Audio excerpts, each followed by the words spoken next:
அல்ஹம்துலில்லாஹி ரப்பில் ஆலமீன். அல்லாஹும்ம ஸல்லி அலா முஹம்மதின் அல்லாஹும்ம ஸல்லி அலைஹி வஸல்லம்.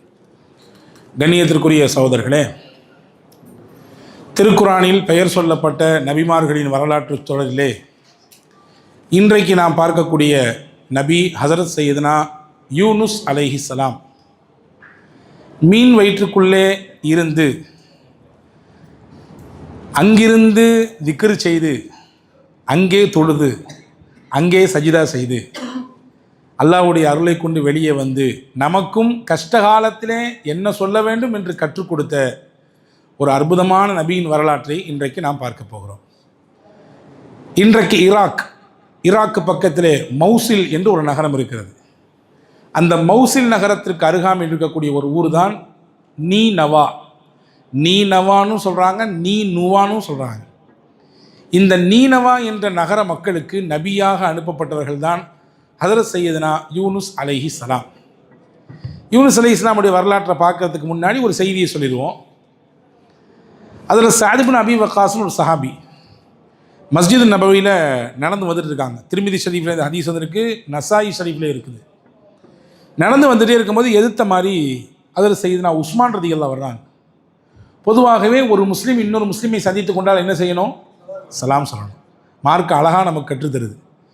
அந்த சலாம் தான் உள்ளத்தில் இருக்கக்கூடிய வன்மத்தை எல்லாம் அப்படி இறக்கிடும். பகை இருந்தாலும் கூட சலாத்தின் வழியாக அந்த பகையை கூட அல்லாஹ் மாற்றி விடுவான். எனவே தான் சலாம் சொல்லும் பொழுது முகம் மலர்ச்சியோட நல்லா சிரித்து முகத்தோடு சொல்லணும். நிறைய பேர் சலாம் சொல்லும் பொழுது மூஞ்சில் ஒரு 1/2 கிலோ இஞ்சி கடிச்சிக்கிட்டு இருக்க மாதிரியே சொல்லுவாங்க. அப்படிலாம் சொல்லக்கூடாது. சலாம்ங்கிறது அதுக்கு பேரே முகமலர்ச்சியோடு சலாம் சொல்ல வேண்டும். பாருங்கள், சஅத் இப்னு அபி வக்காஸ் ரலியல்லாஹு எதிர்த்தாப்புல வர்றாங்க. உஸ்மான் ரலியல்லாஹு சலாம் சொல்கிறாங்க. அவங்க பதிலே சொல்லலை, ஆனால் அவர் பார்க்குறாரு. உஸ்மான் ரலியல்லாஹு சஅதை பார்க்குறாங்க, ஆனால் பதில் சொல்லலை. மறுபடியும் சலாம் சொல்கிறாங்க, அஸ்ஸலாமு அலைக்கும் அப்படின்றாங்க. நேரடியாக பார்த்துட்டு இருக்காரு, ஆனால் பதில் சொல்லலை. இப்போ நம்மளாக இருந்தால் என்ன சொல்லுவோம்? போகிறார் மனுஷன் அப்படின்னு தலையை தட்டிட்டு போயிருப்போம். இவர் இது ஒரு கம்ப்ளைண்ட் ஆகிட்டார். அதற்கு உஸ்மான் ரலியல்லாஹுவை பற்றி அன்றைக்கு ஆட்சியில் இருந்தவர்கள் உமர் ரலியல்லாஹு நேராக கம்ப்ளைண்ட் போகுது. இந்த மாதிரி கம்ப்ளைண்ட் பண்ணால் நம்ம எத்தனை பேரை கம்ப்ளைண்ட் பண்ணணும்? டெய்லி எத்தனை பேர் லிஸ்ட் இருக்கும் இல்லையா? உமர் ரலியல்லாஹு நேராக குற்றச்சாட்டு. யாரை பற்றி? ரசூலுல்லாஹுடைய மருமக பிள்ளையை பற்றி. ரசூலுல்லாஹுடைய மருமக உஸ்மான் போய் சொன்னாங்க. ஃபஸ்ட்டு கேட்டாங்க, உமர் ஹலீஃபா அவர்களே, இஸ்லாத்தில் ஏதாவது சேஞ்ச் ஆகிருக்கோ, ஏதாவது மாற்றங்கள் நடந்திருக்கான்னு கேட்டாங்க. என்ன கேட்குறீங்க? அதெல்லாம் ஒன்றும் மாற்றம் இல்லையே. இல்லையே, நான் சலாம் சொல்கிறேன், என்னைய பார்க்குறாரு உஸ்மான், ஆனால் பதிலெலாம் சொல்லாமல் போகிறாங்களே, அதை கண்டுக்காதீங்க அப்படின்ற மாதிரி சொல்லாமல் உஸ்மான் ரலியல்லாஹுவை பற்றி இந்த கம்ப்ளைண்ட் வந்தவொடனே உமர் ரலியல்லாஹு அவரை கூப்பிட்டு விட்டாங்க. அவைக்கு கூப்பிட்டாங்க. உஸ்மான் ரலியல்லாஹுவை கூப்பிட்டு விசாரித்தாங்க. இந்த மாதிரி தோழர் சஅத் உங்களுக்கு சலாம் சொன்னாராமே, நீங்கள் பதிலே சொல்லலையாமே. ஹலீஃபா இல்லையே, அப்படிலாம் ஒரு சம்பவம் நடக்கலையே, நான் அவரை பார்த்த மாதிரி நான் நினைப்பில்லையே அப்படின்றாங்க. உடனே அவர் சொல்கிறார், சஅத் நான் சொன்னேன், ஒரு தடவை இல்லை 2 தடவை சலாம் சொன்னேன், நீங்கள் என்னைய பார்த்தீங்க, ஆனால் பதில் சொல்லலை. இல்லை, சத்தியமாக நான் அவரை பார்க்கவும் இல்லை, அவர் சலாத்தை நான் கேட்கவும் இல்லை. உஸ்மான் சொல்கிறாங்க ரலியல்லாஹு அன்ஹு. சஅத் சொல்கிறாங்க, சத்தியமாக நான் பார்த்தேன், அவருக்கு சலாம் சொன்னேன். 2 பேரும் சத்தியம் பண்ணுறாங்க. என்ன பண்ணுறது? கொஞ்சம் நேரம் நிதானமாக விட்டாங்க ஹஸரத் உமர் ரலியல்லாஹு அன்ஹு. நிதானமாக விட்டு கொஞ்சம் நேரத்துக்கு பின்னாடி ஹஸரத் உஸ்மான் ரலியல்லாஹு அன்ஹு சொன்னாங்க, பார்த்துருக்கலாம், அவரை நான் சந்தித்திருக்கலாம், வாய்ப்பு இருக்குது. ஆனால் அந்த நேரத்தில் நான் என்னையை மறந்து இருந்தேன். சில நேரங்களில் கண்ணு திறந்துருக்கும், ஆனால் சிந்தனை வேறு எங்கேயும் இருக்கும், முன்னாடி காட்சிகள் நடக்கும். ஆனால் இதை நல்ல துல்லியமாக உணரணும்னு சொன்னால் டிரைவ் பண்ணிட்டு இருப்பார். கண்ணு திறந்தான் இருக்கும், ஆனால் முன்னாடி என்ன வருதுன்னு தெரியாது. அந்த மாதிரியான சில நேரங்களில் தூக்கம் வரும். கண்ணு திறந்துட்டே தூங்குறியப்பா, அந்த மாதிரிலாம் காட்சிகளை பார்க்க முடியும் இல்லையா? பாருங்கள், உஸ்மான் சொல்கிறாங்க, நான் கண்ணு திறந்தா இருந்துச்சு, அவர் என்னை சந்திச்சுக்கலாம், ஆனால் பார்க்காம நான் எனக்கு வேறு சிந்தனை இருந்தேன். என்ன சிந்தனை? ரசூலுல்லாஹை பற்றி சொல்கிறாங்க. ஒரு நாள் நபி நாங்கள் சபையில் உட்காந்துருந்தோம், எங்கள்கிட்ட வந்தாங்க, எங்களோட பேசிகிட்டு இருக்கும்போது சொன்னாங்க, நான் அந்த சபை முடியும் பொழுது ஒரு துவா உங்களுக்கு சொல்லிக் கொடுப்பேன், இந்த சபை முடியும் பொழுது உங்களுக்கு நான் ஒரு துவா சொல்லித் தருவேன் அப்படின்னு சொன்னாங்க. ஒரு வேகமாக வெளியூரிலிருந்து, ஒரு கிராமப்புறத்திலிருந்து ஒரு நபி தோழர் நிறைய கொஸ்டின்ஸ்லாம் கேட்டுக்கிட்டே இருந்தார். ஒரு கட்டத்தில் அந்த கொஸ்டினுக்கெல்லாம் பதில் சொல்லி முடிச்சுட்டு ரசூலுல்லாஹ் வேகமாக எந்திரிச்சு கிளம்பிட்டாங்க. இப்போ நபிட்ட உடனே பேசுகிறதுக்கும் தயக்கமாக இருக்குது. அதே நேரத்தில் அவங்க ஏதோ ஒரு துவா சொல்லித்தரான்னு சொன்னாங்களே, என்னன்னு தெரியலையேன்னு சொல்லி நான் பின்னாடியே போனேன், நபிக்கு பின்னாடியே போனேன். எந்த அளவுக்குன்னா நபியை முந்தவும் கூடாது, அதே நேரத்தில் நமக்கான பதிலும் கிடைக்கணும். ரசூல்லா வீட்டுக்குள்ளேயும் போயிடக்கூடாது. இந்த இடையில எப்படியோ போய் ரசூல்லாவை நான் சந்திச்சிட்டேன். என்ன உஸ்மான் இங்கே வந்திருக்கீங்க, என்ன காரணம் கேட்டாங்க. யார் ரசூலுல்லா, நீங்கள் சபையில் உட்காரும்போது துவா சொல்லித்தானே சொன்னீங்க, அந்த துவாவை சொல்லலையே, அதை கொஞ்சம் சொல்லித்தாங்களேன் அப்படின்னு கேட்டாங்க. தேட்டத்தை பாருங்கள், ஆவலை பாருங்கள். சஹாபாக்களோடே இருக்கிறாங்க, மார்க்கத்தை தெரிஞ்சுக்கிட்டே இருக்காங்க. ஆனால் புதுசு புதுசாக தனக்கு கிடச்சிட்டே இருக்கணுன்ற அந்த ஆவலும் அந்த தாகமும் சஹாபாக்களை உயர்ந்த சீமான்களாக மாற்றியது. வாழ்க்கையில் தேடல் உள்ள மனிதன் மட்டுமே தான் ஜெயிக்க முடியும். எந்த துறையாக இருந்தாலும் தேடல் இருக்கணும். தேடல் இல்லை, அந்த வாழ்க்கை அர்த்தமற்ற வாழ்க்கை ஆகி போயிடும். அதற்கு உஸ்மான் ரலியல்லாஹு போய் கேட்டாங்க. உடனே சிரிச்சுக்கிட்டே தோலை தட்டி கொடுத்து சொன்னாங்க, அதாங்க அந்த மீன் வயிற்றுல இருந்தார்ல ஒருத்தர் யூனுஸ், அவர் ஓதின துவா தான் அது அப்படின்னாங்க. அந்த மீன் வயிற்றுக்குள்ளே இருந்தார்ல யூனுஸ், அவர் ஓதிய துவாவை தான் நான் உங்களுக்கு சொல்லித் தருவதாக இருந்தேன். எந்த மனிதர் அந்த துவாவை படித்து அல்லாஹ்விடத்திலே கையேந்துகிறாரோ அவருக்கு அல்லாஹ் நிச்சயமாக பதில் கொடுப்பான், அவருக்கு நிச்சயமாக அல்லாஹ் அவருக்கான கோரிக்கையை நிறைவேற்றுவான் என்று ஹதரத் சையதுனா உஸ்மான் ரலியல்லாஹுவிற்கு முஹம்மது ஸல்லல்லாஹு அலைஹி வஸல்லம் சொன்னாங்க. இதை சொல்கிறாங்க உஸ்மான் ரலியல்லாஹு. யார்கிட்ட? உமர் ரலியல்லாஹு. அந்த பழைய காட்சிகள்லாம் என் கண்ணுக்கு முன்னாடி போய்கிட்டே இருந்துச்சு. அதை நான் பல நேரம் நினச்சி பார்க்குற உண்டுது. அதை நினச்சி பார்க்கும் பொழுதெல்லாம் நான் அந்த காலத்துக்கே போயிடுவேன். கரண்ட்டில் என்ன நடக்குன்னு எனக்கு தெரியாது. நான் இது ரசூலுல்லாஹ்ட்ட கேட்டு தெரிந்து கொண்ட ஒரு அதி அற்புதமான துவா என்று ஹஸரத் சையதுனா உஸ்மான் ரலியல்லாஹு அன்ஹு சொன்னாங்க. இங்கே விஷயத்துக்கு வருவோம். ஹஸரத் யூனுஸ் அலைஹிஸ்ஸலாம் எப்போ அந்த துவா ஓதுனாங்க? யூனுஸ் நபியின் வரலாறு எங்கிருந்து துவங்குகிறது என்றால், அன்பான சகோதரர்களே, நீனுவா நகர மக்களுக்கு நபியாக அனுப்பப்பட்டவர்கள் யூனுஸ் அலைஹிஸ்ஸலாம். அந்த மக்களுக்கு போய் மார்க்கத்தை சொன்னாங்க.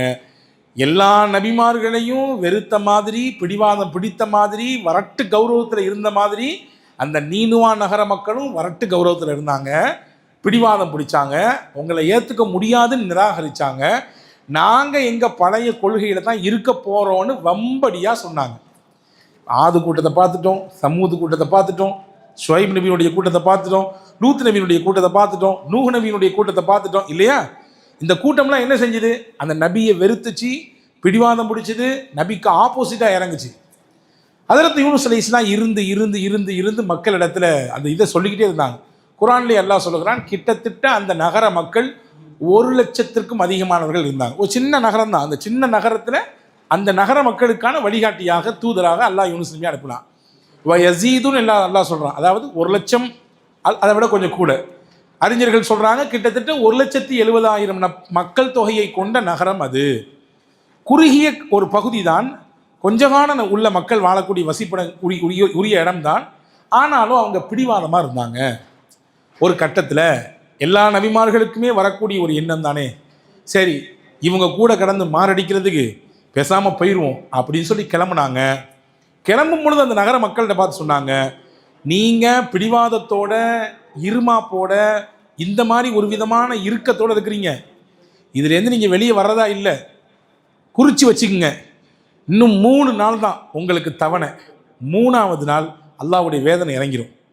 எப்போ இந்த நபியாக இருக்கக்கூடிய என்னை நீங்கள் வெறுத்தீர்கள், என் மீது நீங்கள் கோபம் கொண்டீங்க, நான் சொல்கிறத கேட்கலையோ, குறித்து வச்சுக்கோங்க, 3 நாள் தான் உங்களுக்கு இறைவனின் வேதனை இறங்கிவிடும் அப்படின்னு சொல்லிட்டு கடன் கிளம்பிட்டாங்க. ஒன்றை புரிஞ்சுக்கிங்க, அடிப்படையாக நபிமார்கள் என்றால் உங்களை மாதிரியோ என்ன மாதிரியோ கிடையாது. நீங்களோ நானோ நம்ம மனசில் என்ன தோணுதோ செய்யலாம். ஒரு ப்ரோக்ராம் பண்ணுவோம், சில நேரங்களில் அது ஃபெயிலியர் ஆயிரும், நினைப்போம் போகணுன்னு, ஆனால் அது போக முடியாத சந்தர்ப்பத்தில் கொண்டு நிப்பாட்டிடும் இல்லையா? நம்ம நினச்சதை செய்வோம், யாருக்கும் நாம் அடிமை கிடையாது. அவர் சொல்லது தான் செய்யணும், அவர் சொல்கிற மாதிரி தான் நான் கேட்கணும் அப்படிங்கிறதுலாம் கிடையாது. ஆனால் நபிமார்களை பொறுத்தவரைய ஒரு ஊருக்கு வந்தாலும் சரி, ஊரை விட்டு வெளியேறினாலும் சரி, அல்லாஹ்வுடைய உத்தரவு வரணும், வந்தால் தான் போகணும். இந்த யூனுஸ் நபி அல்லாஹ்வுடைய உத்தரவு வர்றதுக்கு முன்னாடி கிளம்பிட்டாங்க. அல்லாஹ் சொல்லணும் நீங்கள் போங்க. ஹஸரத் நூஹ் அலைஹிஸ்ஸலாம் பார்த்து சொன்னானா, கப்பல் கட்டியாச்சா கிளம்புங்கன்னு சொன்னானா? லூத் நபியை பார்த்து சொன்னானா, நீங்கள் கிளம்புங்க, இந்த நைட்டோட நைட்டாக நீங்கள் காலி பண்ணுங்கன்னு சொன்னானா? அல்ல. ஹூத் நபியை பார்த்து சொன்னானா?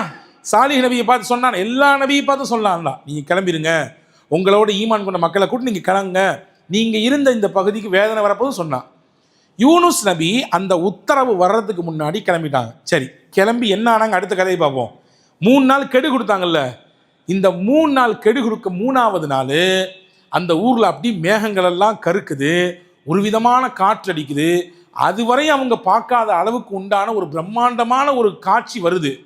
இப்போ எல்லாரும் புரிஞ்சுக்கிட்டாங்க, ஆஹா இவனு சொல்லிட்டு போனாரே, நம்ம தானே பிடிவாதம் பிடிச்சோம், பாருங்க அல்லாஹ்வுடைய வேதனை வந்து வரப்போவது போல தெரியுது.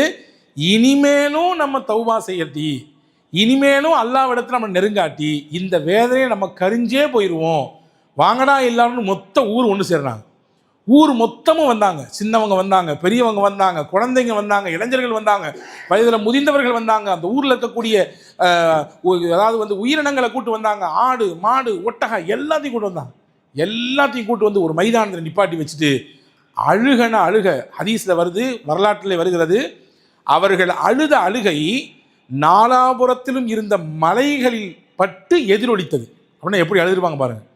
அந்த அழுகையின் சத்தம் நாலாபுரத்தையும் சுற்றி இருந்த அந்த மலைகளில் பட்டு அப்படியே எதிரொலித்தது. அழுது, இறைவா எங்களை நீ மன்னிக்காட்டி நாங்கள் அழிஞ்சோம், நீ எனக்கு மன்னிப்பு கொடுக்காட்டி நாங்கள் அம்பிட்டு தான், இதோட கதை எங்களுக்கு க்ளோஸு, எங்களை மன்னிக்கணும் என்று ஒட்டுமொத்த ஊரும் இறங்கி கதறியது.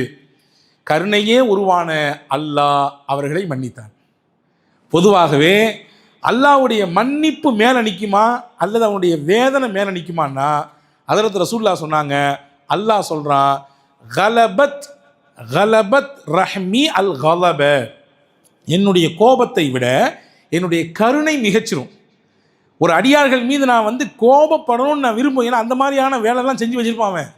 ஆனால் அவன் 2 சொட்டு கண்ணீர் விட்டான்னா நான் என் கோபத்தை மறந்து அவன் மேலே கருணை காட்ட ஆரம்பிச்சிருவேன். என் கருணை மிகைச்சு போயிடும். இவங்க அழுத அழுக, இவங்க போட்ட கூப்பாடு அல்லாஹ்வையே கரைய வைத்து விட்டது. அல்லாஹ் குர்ஆனில் சொல்கிறான், இதுவரை எத்தனையோ சமுதாயம் வேதனையை பார்த்துருக்கு, அழிஞ்சு போயிருக்காங்க, வேதனை வந்துருச்சுன்னா முடிஞ்சு போச்சு, அவங்க கதை க்ளோஸு. ஆனால் இல்லா கௌம யூனுஸுடைய அந்த சமுதாயத்தை தவிர அவங்க ஈமான் கொண்டுட்டாங்க. அந்த வேதனையை பார்க்குற நேரத்தை ஈமான் கொண்டாங்க. பொதுவாகவேங்க தௌபாக்கு எது வரைய வாய்ப்பு சொல்லுங்கள் பார்ப்போம். எது வரை வாய்ப்பு? சக்கராத்து வரை வாய்ப்பு. சக்கராத்துனா என்ன? தொண்டைக்குள்ள அந்த உயிர் ஊசலாடக்கூடிய நேரம். நீங்கள் மௌத்தா போகிறவங்களுக்கு பக்கத்தில் இருந்து பாருங்கள் தெரியும். இந்த பகுதி ஒரு விதமான அந்த இடத்துலேருந்து ஒரு விதமான 2-3 சத்தம் வரும், அந்த மரணத்தின் நெருக்கத்தில் வரும். அதுதான் சக்கராத்தினுடைய கடைசி நிலை. அதுக்கு பின்னாடி ரூஹ் கைப்பற்றப்பட்டுரும். ஒரு விதமான சத்தம், அதுவரை அந்த சத்தம் வந்திருக்காது, அதுதான் சக்கராத். அந்த நிலையை மனிதன் அடையும் வரை தௌபா செய்யலாம், அதுவரை தௌபா செய்யலாம், அல்லாஹ் ஏற்றுக்கிறான். எப்போ சக்கராத் வந்துருச்சோ அதுக்கு பின்னாடி நினச்சா முடியாது, அது கதைக்கு உதவாது. அதே மாதிரி வேதனை வரையே தப்பிச்சாங்க, வேதனை வந்துருச்சுன்னா அழிச்சிடும். அதுதான் சமுதாயத்தில் அல்லாஹ் கொடுத்துருக்கிறது இதுக்கு முன்னாடி. ஆனால் யூனுஸ் நபியுடைய சமுதாயத்தை தவிர அவங்க வேதனையை பார்த்தாங்க, கண்ணுக்கு முன்னாடி அழுது கூப்பாடு போட்டு எல்லாத்தையும் சரண்டர் பண்ணி ஒத்துக்கிட்டாங்க. அல்லாஹ் அந்த வேதனையை அப்படி திருப்பிட்டான். வந்த வேதனையை பார்த்து அது தங்களுக்கு பாதிப்பை ஏற்படுத்தாமல் அது திரும்பி விட்டது. இது யூனுஸ் நபியினுடைய சமுதாயத்துக்கு மட்டுமே கிடைத்தது. சரி, யூனுஸ் நபியினுடைய சமுதாயம் தப்பிச்சு போயிட்டாங்க. இப்போ யூனுஸ் நபி என்ன ஆனாங்க? கோச்சிற்கு போனாங்களா இல்லையா? உங்களோட இருந்து மாரடிக்கிறது நான் கிளம்புறேன்னு போனாங்களா? அல்லாஹ்வுடைய உத்தரவு வர்றதுக்கு முன்னாடி போயிட்டாங்களா? கிளம்புனாங்க, நேராக போனாங்க, ஒரு கப்பல் இருந்துச்சு, ஏறிக்கிட்டாங்க. கப்பலில் ஏறினாங்க, பயணிச்சாங்க, போய்கிட்டே இருந்துச்சு கப்பல். ஒரு குறிப்பிட்ட எல்லையை கடந்தவுடன் அந்த கப்பல் நீரிலே அங்கும் இங்கும் திக்குமுக்காடியது, அலசி தள்ளியது. காற்று வேகமாக வீச வீச ஒரு விதமான அந்த கப்பல் அந்த மொத்தம் முங்கிருமோன்னு பயம் ஏற்பட்டு போச்சு. மாலுமிகள் அறிவிப்பு செஞ்சாங்க, பேசஞ்சர்ஸை தவிர்த்து பொருட்கள் இருந்தால், ஜாமான்கள்லாம் எல்லாத்துக்கும் வெளியே எரிஞ்சிருங்க, லோடு அதிகமாகிடுச்சு போட தெரியுது, முங்கி போயிடும், நிலைமை சரியில்லை. எல்லாத்தையும் தூக்கி மக்கள், ஏன்னா உயிர் இருந்தால் போதும், பொருள்லாம் என்னத்துக்கு, வீடெலாம் என்ன செய்யறது, உயிர் வாழ்ந்தால் போதுன்ற அந்த இனப்பில் எல்லாத்தையும் தூக்கி வெளியே எரிஞ்சாங்க. ஒரு கட்டத்தில் எல்லாம் போச்சு, மக்கள் மட்டும்தான் இருக்கிறாங்க. ஆனாலும் ஆட்டை நிற்கலை, அங்கே ஏற்பட்ட அந்த அலை நிற்கலை. இப்போ என்ன செய்யறதுன்னு கேட்டாங்க. வேற வழியே இல்லை, சில பேர் கடலில் குதிச்சாகணும், சில பேர் இறந்து போனாதான் மிச்சம் இருக்கக்கூடிய நபர்களை காப்பாற்ற முடியும். யார் வருவா? ஜாமானை தூக்கி போட்டுருவாங்க, இருக்கக்கூடிய உடைமைகளை தூக்கி எரிஞ்சிருவாங்க. சரிப்பா, 20 பேர் இருக்கீங்க, ஒரு 5 பேர் கடலில் குதிச்சு செத்து போயிருங்க, நாங்கள் 15 பேர் காப்பாற்றிக்கிறோம், நாங்கள் எங்களை உயிரை காப்பாற்றிக்கிறோம். அந்த 5 பேர் யாருன்றதான் கேள்வி. 15 பேர் இருக்கிறது பிரச்சனை இல்லை, அந்த 5 பேர் யார், அதான் கேள்வி. இப்போ இப்படி ஒரு அறிவிப்பு வருது. இப்போ என்ன செய்யலாம்? வேற வழி இல்லை, குலுக்கி போடலாம், பேரை எழுதி குலுக்கி போடலாம் அப்படின்ற அடிப்படையில் தான் பேர் எழுதப்பட்டது, எல்லாருடைய பேரும் எழுதப்பட்டது, குலுக்கி வீசப்பட்டது. அந்த இடத்துல ஹஜ்ரத் யூனுஸ் அலைஹிஸ்ஸலாமுடைய பெயர் வந்தது. யூனுஸ் அலைஹிஸ்ஸலாம் பேர் வந்த உடனே எல்லாருமே சேர்ந்து சொன்னாங்களாம் கப்பலில், இவரை போட வேண்டாம், பார்க்கறதுக்கு நல்ல மனுஷனாக இருக்கார், ஒரு பெரிய மனுஷனாக இருக்கிறாரு, இவரை பார்க்கறதே ஒரு புண்ணியமாக நமக்கெல்லாம் தெரியுது. சில பேரை பார்த்தாலே உட்கார்ந்து பேசணும்னு தோணும், சில பேரை பார்த்தாலே அவங்களோடு நம்ம வந்து ஒரு நல்ல ஒரு நட்புறவை வைத்துக் கொள்ள வேண்டும் என்று நினைப்பு வரும், சில பேரை பார்த்தாலே அவர்களோடு கொஞ்ச நேரம் உட்காரலாமான்னு நினைப்பு வரும் இல்லையா? அப்படியான தோற்ற பொழிவும் அப்படியான ஒரு விதமான சாந்த சொரூபத்தையும் அல்லாஹ் யூனுஸ் அலைஹிக்கு கொடுத்துருந்தான். மக்கள்லாம் சொன்னாங்க அவர் வேண்டாம், இன்னொருக்கு குளிக்க போடுங்க, இன்னொருக்கு குளிக்க போட்டாங்க. அதே மாதிரி 2வது பேர் வருது யூனுஸ் நபியுடைய பேர், 3வது குளிக்க போட்டாங்க, 3வது ஹஸரத் யூனுஸ் நபியுடைய பேர் வருது. அப்போ யூனுஸ் நபி சொன்னாங்க, அல்லாஹ்வுடைய உத்தரவு இது, அல்லாஹ்வுடைய உத்தரவு, நான் இந்த கப்பலிலிருந்து இறங்க வேண்டும் என்பது. எனவே கப்பலும் கப்பலில் இருக்கக்கூடிய மக்களும் சேஃபாக நீங்கள் பயணிங்க, அல்லாஹ் என்னையை பாதுகாத்துக்குவான், அல்லாஹ் எனக்கான ஏற்பாட்டை செய்வான் என்று சொல்லிவிட்டு அவர்கள் அங்கே கடலுக்குள்ளே குதிக்கிறார்கள். கடலுக்குள்ளே குதிக்கும் பொழுது அது நாள் வரை எதிர்பார்த்து காத்து கொண்டிருந்த ஒரு பிரம்மாண்டமான மீன் ஹஜ்ரத் யூனுஸ் அலைஹிஸ்ஸலாமை வாயை திறந்து அவர்களை உள்ளே இழுத்து கொண்டது. இங்கே வரலாற்றில் ஒரு செய்தியை பதிவு செய்கிறாங்க, மீனுக்கு அல்லாஹ் வஹி கொடுத்துருந்தானா, அல்லாஹ் தேனுக்கு வஹி கொடுத்ததாக சூரா நஹலிலே அல்லாஹ் பதிவு செய்கிறான், இல்ல நஹலி, தேனுக்கு நாம் வஹி கொடுத்தோம் என்கிறான். தேனுக்கு வஹினா தேனுக்கு வழிகாட்டினான்னு அர்த்தம். அதே மாதிரி அந்த மீனுக்கு அல்லாஹ் வஹியின் மூலமாக பேசினானா, ஒருத்தர் வருவார், அவர் என்னுடைய அடியான், நீ பாட்டு கடிச்சு சாப்பிடக்கூடாது, அவருடைய எலும்பை தோலை கூட டேமேஜ் பண்ணிடக்கூடாது, பத்திரமா அவரை சேஃபாக நீ வந்து பார்த்துக்கணும் என்று மீனிடத்திலே அல்லாஹ் சொல்லிவிட்டானாம். போனார்கள் உள்ளே. ஹஜ்ரத் யூனுஸ் அலைஹிஸ்ஸலாம் மீன் வயிற்றுக்குள்ளே போகிறார்கள். எத்தனை நாட்கள் இருந்தார்கள்? 3, 7 என்று பல அறிவிப்புகள் இருந்தாலும் சற்றேறக்குறைய 40 நாட்கள் அந்த மீன் வயிற்றுக்குள்ளே ஹஜ்ரத் யூனுஸ் அலைஹிஸ்ஸலாம் இருந்தாங்க. 40 நாளும் என்ன செய்தார்கள்? அந்த மீன் என்ன செய்தது? அவர்களை வயிற்றுக்குள்ளே வைத்துக்கொண்டு கடல் முழுக்க சுற்றியது, கடல் முழுக்க சுற்றி சுற்றி காண்பித்தது. ஹஜ்ரத் யூனுஸ் அலைஹிஸ்ஸலாம் அந்த மீன் வயிற்றுக்குள்ளே, உலகத்திலேயே இந்த நபியை தவிர வேற யாராலையும் இப்படி ஒரு இடத்துல இருந்து இபாதத் செய்ய முடியல. பாருங்க, நம்ம பள்ளிவாசலில் தொழுகிறோம், வீட்டில் திக்ரு செய்கிறோம், காபால போய் தவாப் செய்கிறோம், மதினால போய் தொழுகிறோம், உலகத்தில் பறந்து விரிந்தப்பட்ட இடத்துல வந்து நிறைய பள்ளிவாசல் இருக்குது, மாஸ்க்கு போய் தொழுகிறோம். யாராவது மீன் வைத்துக்குள்ளே போய் உட்காந்து தொழுதுருக்குமா? யாராவது கடலுக்குள்ளே இறங்கி உள்ளே போய் மீன் வைத்து? ஹஜ்ரத் யூனுஸ் அலைஹிஸ்ஸலாமுக்கு அல்லாஹ் அந்த வாய்ப்பை கொடுத்தான். எப்படி அவர்கள் திக்ரு செய்தார்கள்? எதனால் அந்த எண்ணம் அவர்களுக்கு தோன்றியது? அந்த மீன் சுற்றி சுற்றி காமிச்சது. கடலுக்குள்ளே இருக்கக்கூடிய மீன்கள் எல்லாம் அல்லாஹ்வை தஸ்பீஹ் செஞ்சுட்டு இருந்துச்சான்.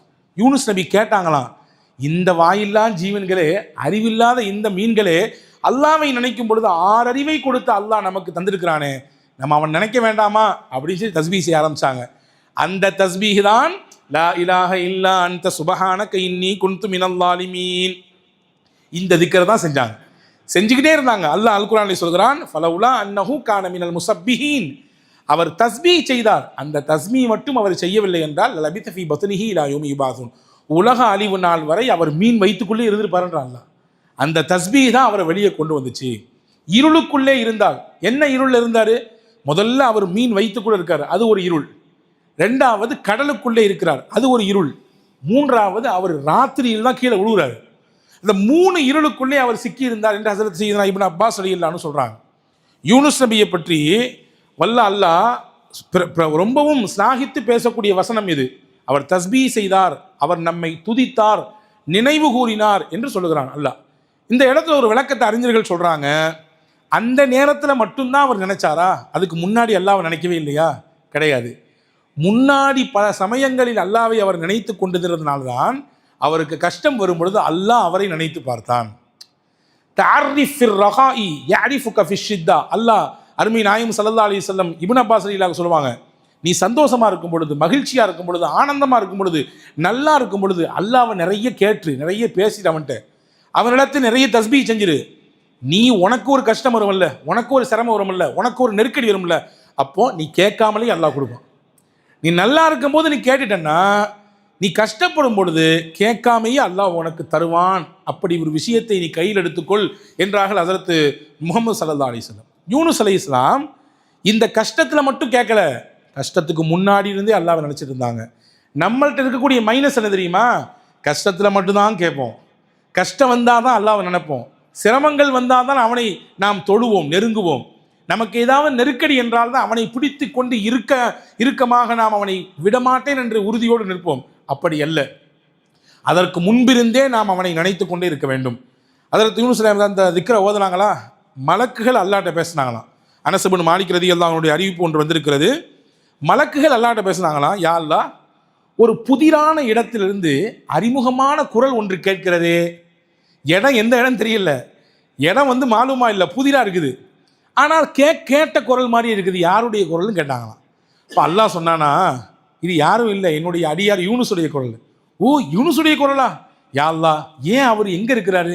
இந்த மாதிரி மீன் வயிற்றுல இருக்காரு, நான் சொல்கிறதுக்கு முன்னாடியே கிளம்பிட்டாரு. அவருக்கு ஒரு பாடம், அவருக்கு ஒரு படிப்பினை, அதை வச்சு ஒட்டுமொத்த உம்மத்துக்குமான பாடம் அது, அதனால மீன் வயிற்றுக்குள்ளே வச்சுருக்கேன்.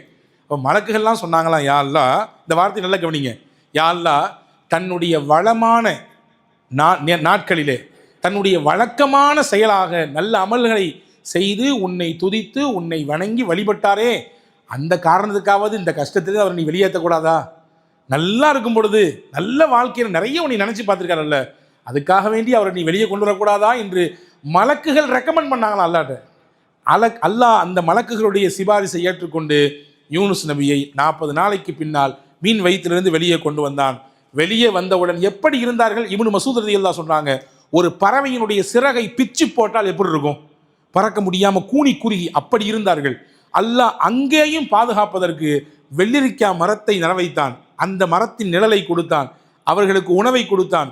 எங்கிருந்தோ ஒரு ஆடு வருமாம், தினசரி வந்து காலையிலும் மாலையிலும் யூனுஸ் நபிக்கு பாலை கொடுத்து விட்டு அப்படியே போகுமார். அப்படியே அங்கிருந்து அல்லாஹு தஆலா மறுபடியும் அவங்களுடைய ஒரு நல்ல ஒரு மாற்றத்தை ஏற்படுத்தினால். அதற்கு பிறகு ஹஸரத் யூனுஸ் அலைஹிஸ்ஸலாம் வாழ்ந்தார்கள் என்பதெல்லாம் வரலாறு போய் கொண்டிருக்கிறது. அன்பான சகோதரர்களே, இங்கே நமக்கான முக்கியமான பாடம் என்னவென்றால், யூனுஸ் நபி அலைஹிஸ்ஸலாம் அல்லாஹினுடைய உத்தரவு வருவதற்கு முன்னால் போனதினால் அல்லாஹ் அவர்களை சோதித்தான்.